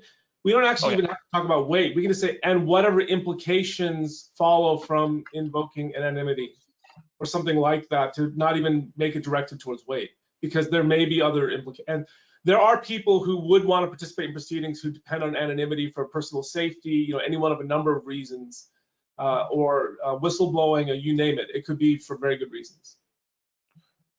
That's well taken. And Christopher, I should have also given you an opportunity. Do you have any thoughts in closing before we wrap up this meeting? None that can't wait until our next meeting. Great. Matt, Todd, Reeve, do you have any instructions on the way out in terms of the next meeting? Reeve?